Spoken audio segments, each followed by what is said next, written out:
pretty flower garden focaccia bread. Let's see what's cooking. It's time for Yo-Yo Max 12. Hello everyone, starting off with a large bowl and 1 1/4 cups of warm water. Add to that a tablespoon of honey and 1/4 ounce or 1 package of active dry yeast. I'm using the instant active dry yeast and I buy it in small containers, so it's 2 1/4 teaspoons. I will put instructions down below if you're using just the regular dry yeast instead of the instant active. But with the instant active, you don't have to let it proof. You can just mix it in and just use it. Then after I stirred that up, I added 1/4 cup of olive oil and 3/4 of a teaspoon of salt, and then gradually added in 3 cups of all-purpose flour. Now I use my stand mixer for this, but of course you can do this by hand. I just mixed it until, as you can see, the bowl started getting clean on the sides and it kind of came together. And then I just removed that paddle attachment and I just brought it together in the center of the bowl. It will be quite a sticky dough. Cover it and let it sit in a warm place until doubled, about 45 minutes.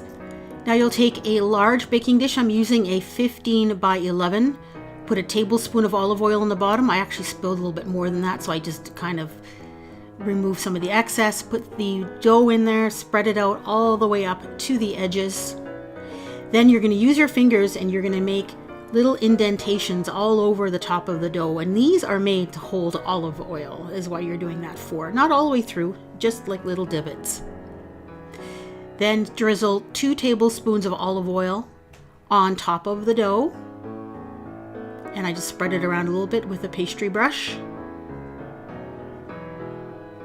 And now comes the fun part. You are going to decorate. I use a variety of different things to decorate mine. That is a flat leaf parsley that you see there, that first piece, and then these are yellow peppers that I cut up into stick shapes to make a sunflower. In the center of the sunflower is chopped up black olives, and I also used some green onions, some sliced green olives, and then I just continued on. I used some red onion that I sliced and cut into tulip shapes. I used sage leaves for those tulip leaves, more green onion and some small red pepper slices with a black olive center, some more parsley, and then I used capers to make kind of like little buds.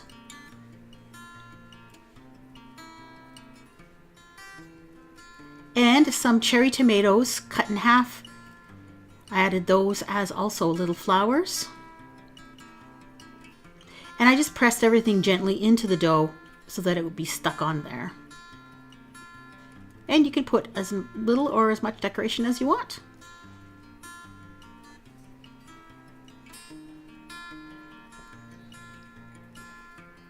Then I sprinkled the surface with a little bit of flaked sea salt. And then I bake this at 350 degrees until golden brown. It takes about 25 minutes. And there it is. Out of the oven, you can see that the decorations shrivel a little bit with the heat, but it actually keeps quite nice colors, and I think it turned out fantastic. And then you just slice it up. Probably best to eat it warm out of the oven with some butter or some more olive oil. And here are a couple of pieces that I'm going to show you the close-up of after they've been cut out of the pan. After making this, it is a very nice bread, and the little flower decorations are very pretty. The only thing I think I would do is I would use a larger baking dish, like a cookie sheet with an edge on it, and make it a little bit flatter so that it would be not quite as thick, but that was just my preference. Overall, though, I was really happy with the way this turned out. I really enjoyed bread making, and I have a few breads that I've already done that are on a playlist. If you want to check them out, they're right on your screen. Thank you so much for watching.